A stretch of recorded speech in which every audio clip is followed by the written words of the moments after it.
আজ রাতে এই দোয়াটি পড়ুন, সকালে উঠেই দেখবেন আপনার ভাগ্য খুলে গেছে, টাকা শুধু আসতেই থাকবে ইনশাআল্লাহুল আজিজ। বিশ্বাস হচ্ছে না মনে হয় না?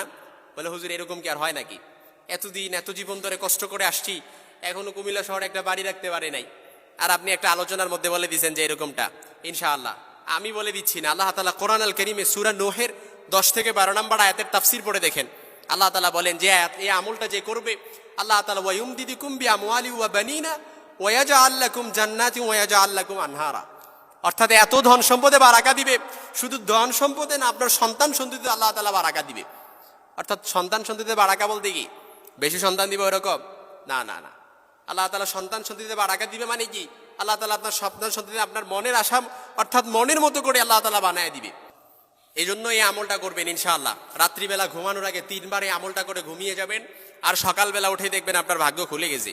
আল্লাহ তাআলার কোরআন সাক্ষী দিচ্ছে, 1500 বছর আগে আল্লাহ তাআলা রাসূলের মাধ্যমে মেসেজ দিচ্ছেন। হাদিস রাসূলের এই আয়াতের স্পষ্ট নারেশন, কোরআন আল কারীমের আয়াতের স্পষ্ট নারেশন হচ্ছে ওয়ায়ুমদিদুকুম বিআমওয়ালি ওয়া বানিনা ওয়ায়াজআল লাকুম জান্নাতিন ওয়ায়াজআল লাকুম আনহারা। এই জন্য আয়াতটা পড়বেন, এই দোয়াটা পড়বেন রাত্রিবেলা পড়ে। এখানে কেউ নাই যে বলবেন যে হুজুর এই দোয়াটা পারি না, এত কঠিন দোয়া কিভাবে শিখবো। এখানে এরকম কেউ নাই, কারণ এই ছোট্ট থেকে এই দোয়াটা পড়ে আসছি। উঠতে বসতে চলতে ফিরতে সবসময় দেখবেন এই দোয়াটা অনেকে পড়ে, কিন্তু হয়তো কিভাবে পড়লে অ্যাকসেপ্টেড হবে, কোন দোয়াটা পড়লে অ্যাকসেপ্টেড হবে, কিভাবে আল্লাহ তাআলার কাছে কবুল হবে, গ্রহণযোগ্য হবে, এটা হয়তো জানি না, এই জন্য বুঝি না। এই জন্য এই দোয়াটা পড়ার আগে আপনার ইয়াকিন মজবুত করতে হবে।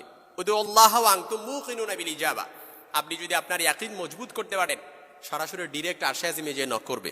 এই জন্য এই দোয়াটা আজকে থেকে পড়বেন।